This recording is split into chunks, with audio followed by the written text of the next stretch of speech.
투자를 하다 보면 손실을 보는 순간이 반드시 찾아와. 하지만 중요한 건 손실 자체가 아니라 손실을 어떻게 대처하느냐야. 같은 상황에서도 어떤 사람은 손실을 더 키우고 어떤 사람은 손실을 최소화하면서 다시 기회를 잡아. 결국 투자에서 살아남는 사람과 탈락하는 사람의 차이는 손실을 대하는 태도에서 갈린다. 오늘은 손실을 볼 때 절대 하면 안 되는 행동 3가지를 이야기해볼게. 첫 번째, 감정적으로 매매하는 것. 패닉셀 앤드 무리한 추가 매수. 손실을 보면 가장 먼저 드는 생각이 지금이라도 팔아야 하나? 아니면 더 사서 평균 단가를 낮춰야 하나? 일 거야.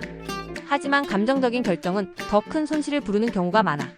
예를 들어 가격이 급락하면 공포에 휩싸여 손절 패닉셀을 하는 사람들이 많아. 하지만 하락장이 끝난 후 다시 반등하면 그때서야 다시 사려고 하지.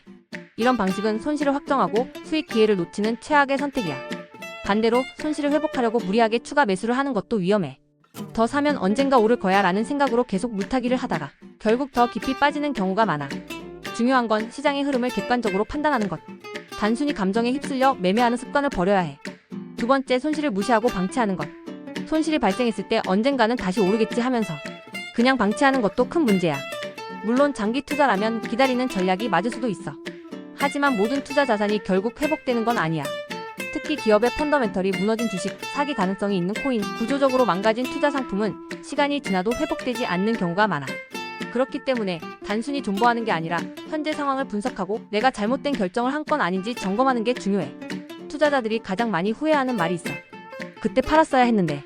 하지만 이런 후회를 줄이려면 손실이 났을 때 현실을 직시하고 적극적으로 대처해야 해. 세 번째, 손실을 빠르게 만회하려고 한 방을 노리는 것. 손실을 본 사람들의 심리 중 하나는 이걸 한 번에 만회해야겠다는 생각이야. 하지만 이런 조급한 마음이 결국 더 큰 손실을 불러와.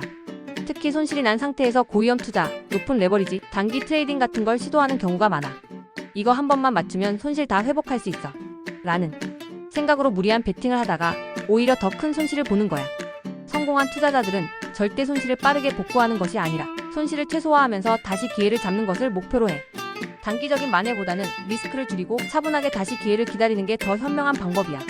결론을 말하자면 손실을 대하는 태도가 미래 수익을 결정한다. 손실을 보는 건 누구에게나 일어날 수 있어. 하지만 손실을 대하는 태도에 따라 결과는 완전히 달라져. 1. 감정적으로 매매하지 말고 냉정하게 시장을 분석하자. 2.